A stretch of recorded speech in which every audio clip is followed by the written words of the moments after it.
Welcome to episode 27 of Curious Conversations. We're in a bit of more of a remote setting. It's actually pretty romantic. This is romantic, bro. This is beautiful. Sun is out. The sun is out, so we took advantage. We're by a little, what's that, a river? This is a river, bro. I don't actually know. What river? We should probably know, but Don't know. some river. And today we're going to be chatting about 5 reasons why you should train. Now, we were chatting about this beforehand, going through some kind of notes to talk about, and we spoke about how this podcast has become like very mindset heavy. Both of us like talking about mindset. We like learning a lot of lessons around it, but we also train pretty much every day. We help others train pretty much every day as well, from being coaches, and we understand the importance of it and what it gives us in our lives. So we want to pass on the reasons why we think that everyone should train. I think it's easy as well, isn't it? Like we basically started this podcast because of like the mindset kind of questions that we've been having, and basically the shit that we were saying we wanted to speak about, and it was quite mindset heavy. But sometimes you forget, like, we are coaches, and we know what we're talking about when it comes to fitness and that as well. But I think they all kind of lead into each other. So yeah, I think it's a good opportunity for us to get a chance to speak about it and kind of let people know why they should be training, and if they aren't, then do it. Yeah. First one that we were speaking about, and it's the one that's top of mind. We're just actually an hour or two off of a tough training session we've done, a conditioning session, and the feeling of accomplishment is the number one reason that we've came up with there. And it's crazy to think that we both said this, that some people won't get that feeling on a day-to-day basis, or even like at all, of the feeling of accomplishment after a hard workout. Maybe feeling like, I can't really be bothered with this today, and doing something hard off of the back of it, what that can do for the rest of your day is insane. That feeling of accomplishment is enough battery power to do anything that day. It can change your mood. Yeah. It can completely change your mood. And the first thing I kind of think about when we speak about that, like people not doing these things, like my mum, for example, not calling her out or anything like that, but she's like, she doesn't do any activity, and I think to myself, like, life would be so much better. I don't know if she would agree, but life would be so much better if you got yourself moving and went to the gym and got that feeling. But it's so easy to like, once you're in the kind of habit of not doing something, it's so easy to continue on and do that. Me personally, I don't know what I would do without it. I think I would go insane if I didn't get the opportunity to train or get my body moving in some way, shape or form. And it is just a kind of blessing to get the opportunity to feel that accomplishment once you're finished. Yep. And when something I say probably on a daily basis at Sin is like when I'm coaching, is when you're doing that hard workout and when you've completed it, I'll always say to members, that's probably the hardest thing you'll do today. Aye. Like you've voluntarily put yourself through something hard, so it just makes the rest of that day easier. And yeah, some people may have harder things going on in their life, but the hard things are made easier through forcing yourself to do these certain things, or allowing yourself to do these certain things. And there's a quote that always says, when the body is still, the mind is racing, but when the body is racing, the mind is still. So when you've worked hard, when you have like raced pretty much out, your body's been racing around, training hard, the mind becomes still all of a sudden. And when you don't move whatsoever across the day, which is more than half of the population, your mind goes crazy. And I think it can be down to how a lot of people are feeling day to day. Yeah, it can be the difference between you having a good day and having a bad day as well, because the way I look at it, if we get the opportunity to push ourselves into that workout that we didn't want to do, and we completely dreaded it, but you still got it done anyway, like that's a win. That's a win for the day. Like I could do absolutely nothing, but if I've capped that off, that's something that I can tick off and be like, right, okay, I'm proud of myself for that. Do you know what I mean? And then that just builds momentum as we continue to do that. Do you know what amazing. It's also our number 2 that Aidan mentioned. It's an opportunity to build self-confidence. Massive, probably the biggest one for me. Biggest one in terms of like how fitness has changed my life. I really thought that I was a fitness person until I started like actually showing up for myself. Like, I've always loved it. I've always loved fitness. I've always loved to kind of get my body moving, but I didn't do it consistently enough to feel that difference. Do you know what I mean? Feel the confidence. Yeah. If that makes sense. So that's the biggest thing for me. Like, I've built so much confidence from just showing up for myself, whether that's for a workout or doing a run that I didn't want to do, still showing up anyway. It shows yourself that you're not just fucking, that you can push through things. And I feel like in life there's going to be times where you go through unchosen suffering. The only way to kind of like soften the blow from the unchosen suffering is by going towards chosen suffering. And that's the biggest thing for me. I heard that on a podcast one time and it stuck with me. So the more and more I think about that, the more I'm like, I'm going to show up for myself, and then it's momentum. We've spoke about this so much, like on the podcast before, the momentum and the rhythm of like being in that routine. It's like a snowball. It just gets bigger and bigger and bigger and bigger, and next thing you know, you're fucking Elite 15 high rocks. I like that chosen and unchosen suffering. It's a big pointer. Yeah. But yeah, confidence, like within yourself, like mentally, like what Aidan's talking about, but also physically, like training, like a big part of it. Like a big part of why people will do it as well is to look good and to feel good in themselves. And to feel good physically, you have to do some sort of exercise. You have to train in some sense, and it doesn't have to be like a mad high rocks workout like what me and Aidan have just done today. Yeah. It can be, as Aidan was talking about earlier on, it can be going and kicking a ball about and moving your body, like at the park with a pal, taking the dog a big walk around the park, just moving the body in a certain instance. And now we're obviously coaches and we understand the importance of resistance training, and I think I'll always shout it from the heavens and the importance of it, to do it like 2-3 times a week as a minimum. However, moving the body overall is the most important thing. Every single day if you can. Not if you can. Move it every single day. 100%. Make sure that you can. Totally agree, and I think it as well, like, see, going back to the point of like the whole when your body is still, your mind is racing. Yeah. Like, as human beings, you're made to move. You're not meant to be stationary. Like, you're meant to kind of be in that zone. That's how humans operate. If you're still constantly all the time, it's not going to benefit you whatsoever. And so many times you'll see people that maybe don't move as much, and then they'll be like, why do I feel like shit? You're like, well, it's right in front of you. You need to move your body. You need to put the right things in your body. Obviously that's a different topic, but like, all these things coincide. Yeah. If you're not moving your body, as you said, your mind is racing, and it will continue to race until you do something about it. Yeah, and making it a priority every single day. Now, you might be at a point in your life where you think that you don't have time to do it, and yeah, like you'll get coaches online saying you do have time. Like, it really does come from prioritization of time, and like I've worked with hundreds of people now, like over the past couple of years, and to prioritize time you have to give up certain things. So we speak a lot about there's what's the trade-offs? There's no solutions, only trade-offs, and the solution in that situation is to try and do everything that you're doing right now, and then the exercise routine on top of that.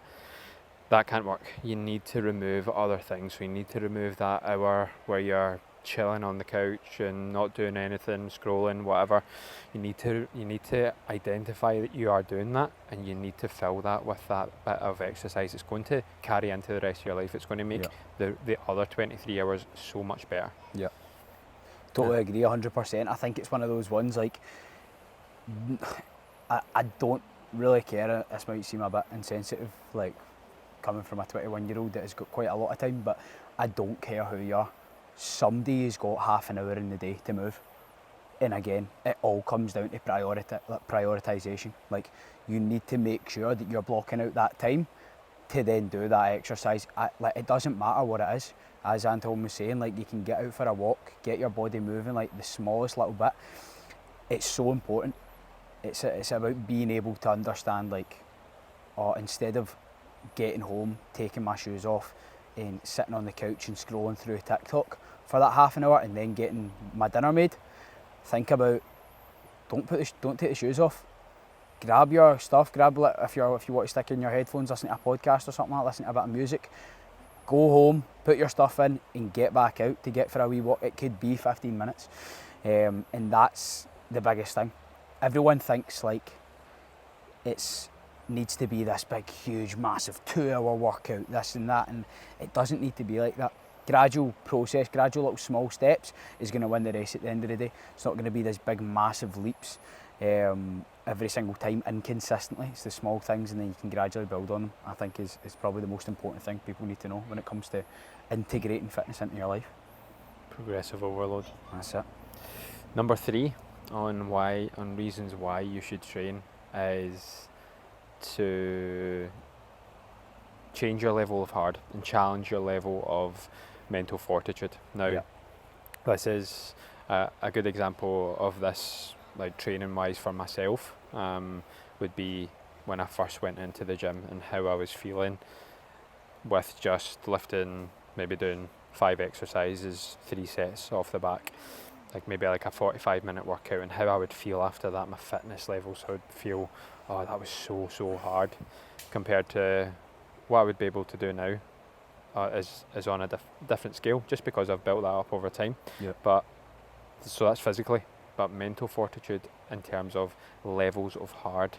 Now that carries over. So if I do a really hard workout day to day, like before I've mentioned, if I'm doing a really hard workout that I seem that was really hard, see when it gets to later on in the day, and it could be an example of a work situation where you have to have a hard conversation with your boss because they're communicating with you a certain way and you don't like it, that makes that easier to do.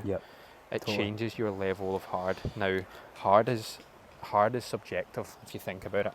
Now, someone who doesn't move in a top athlete, of course they're completely different and on different scales. However, their level of hard is very different, but they are just human beings. They're common human beings, and one of them has just done a lot more hard things. Okay, so it's about choosing your hard in that situation. Totally, that's a great point. That's so funny you say that as well, because when I done the ultras, a massive topic that came up once I was finished was like it goes back to like the whole kind of confidence that it brings, but like what you're saying just there about like having the hard conversation. Once you've done something at that level of hard, because it is all mental when it comes to like ultras and stuff like that. Obviously, that's on the like, kind of bigger level, but same concept. I found when I finished the ultra and stuff like that, it was easy to come in and go into my emails and see the fucking annoying email from said person, or the email that you are really not wanting to see. It makes that easier because you've literally you've pushed the threshold for what you consider hard. Do you know what I mean? It's easier to reply to these things. It's easier to speak up and kind of push yourself. Like it's a threshold at the end of the day. If you show yourself that you can do these certain things, again, goes back to the confidence side of things. Like if you show yourself you can do that, you're building a new threshold for yourself when it comes to like the level of hard you do. Do you know what I mean? Mentally and physically, as you said. So it's important. It's so important. People think that like doing so, it's your perception as well. See, when you're talking about it, it's your perception. Because like I could, let's say for example, the workout we done today, I could look at that because it was hard. I could look at that and be like, fuck, that was hard. I really don't want to do that again. Or I can be like, that was fucking hard and I done that shit. I completed that and I'm going to do that again. that's just gave me confidence that I can do that again, because I've just completed it there and shown myself Yeah. that I do hard things and I can do that and I can withstand that type of mental and physical pain. Do you know what I mean?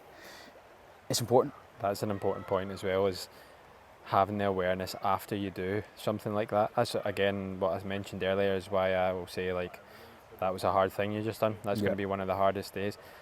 Have the awareness of thinking about, I'd done that hard thing. Like, tell yourself that I can do hard things. And when you start backing that up more and more and more, the more you train, the more it becomes part of your identity, that you can think that I can do hard things. Like, whether that is the training session or out with in a work situation, whatever, you can do hard things on a daily basis. It's always your perception with that, like, always your perception. You get so many people that would, like, maybe do something hard and they're like, fuck, I'm never doing that again. Yeah. Not the right way to think about it. You're going to have these hard sessions. It's important to be able to learn from them and see them in a different kind of lens. Love that. Number 4 of why you should train is something we speak about a lot, and that's fitness is freedom. The avenues that being fit and having fitness in your life on a daily basis or a couple of times a week can have for you. And this, I actually watched a TikTok the other day about this, and it was a 103-year-old guy. He didn't look 103, he looked maybe 75, and his secret was exercise for 30 minutes minimum every single day, whether that was walking, he done like very slow jogging, he done some yoga, and like he was just like such a happy guy. And I just thought, 103, that's crazy. Like 50 years ago people would have looked to that and think, 103, that's mental. But there's more and more people now that are living to over 100, and if you look into what they do, like 95% of them will still exercise on a daily basis. It's not a coincidence. That age. Yeah, it will look into their life over the past mad thinking, over the past 100 years, and they will have implemented exercise 110%. Totally. Fitness is freedom. Fitness is freedom. I think that fitness is, well, if you look at our kind of case, fitness has given us the opportunity to go to different cities and experience different cultures and do the thing that we love to do. Do you know what I mean? Like, that says it as that's the best description of fitness is freedom. Mm-hmm. We are getting the opportunity to travel the world and see new places because we prioritise fitness, and everyone can do that. Like, everyone and anyone can do that. Fitness is like being able to go to the beach and take your top off and be confident and be happy and be able to like play with your kids, jump about, feel like you've got the energy to go do an activity with your girlfriend, your boyfriend, things like that. It's like these things you don't understand until someone puts that in front of your face.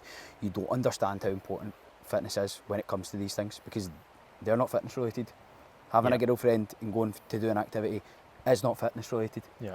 Having kids to play with in the back garden is not fitness related, but it is. It doesn't sound like it's fitness related, but it is.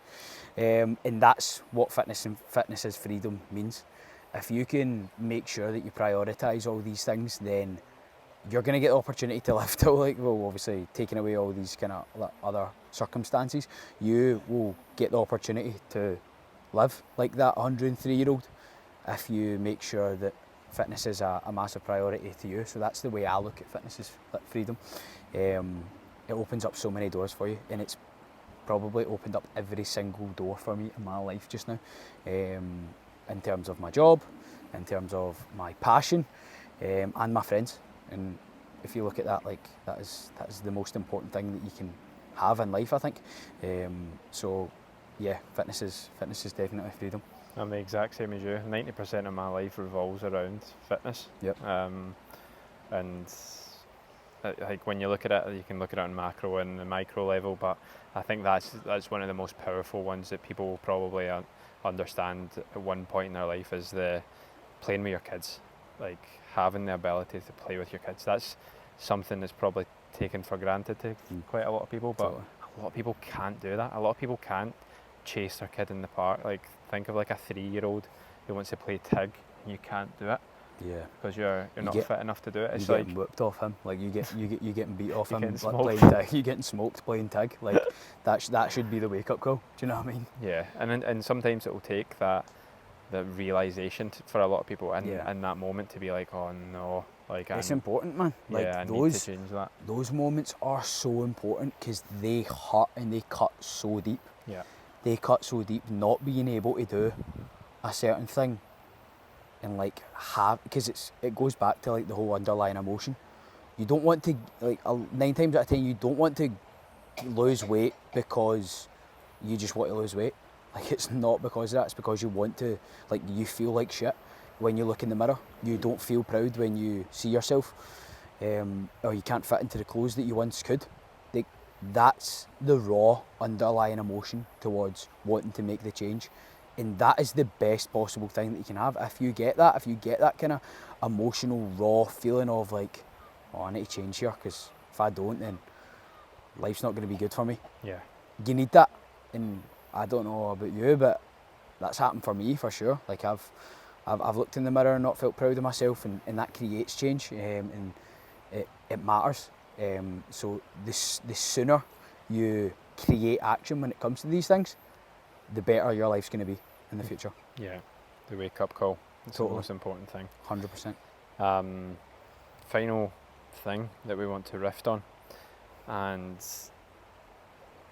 I'm gonna get my notes because I've actually forgot it. Yeah, bro, you get those notes. The never-ending pursuit. That fitness is the never-ending pursuit, and that you always have a purpose with it. This is a perfect one to end on, I think. Yeah, it really is, because something that we were chatting about in the car over here, and I think for me, like when I go through my fitness journey, from even just when I started the gym, it started very much from a realisation or that wake up call that I had, where I was like, right, I'm really not happy in myself. I don't like the actions that I'm taking, and I don't like the way that I look, I don't like the way that I feel. So it was from that almost scarcity mindset, and I think that you do need that for a lot of people will need that realisation moment. Wow, I need to change. So I did. Got a coach, changed my actions, changed my behaviours, my habits, and got in the best shape of my life. And from there I knew that I could do that. It did take quite a long time, a lot of failures, then I ended up winning, and then from there it was more of, I went into kind of bodybuilding, more style of training where it was very aesthetic based, and I went down a phase that I was almost like a little bit obsessed with how I looked, with bulking, cutting, and again, it's a natural progression for a lot of fitness people is to get into that. Once they have that, they've got in the best shape of their life, they want more of it, they want more of that feeling, and that's what I had.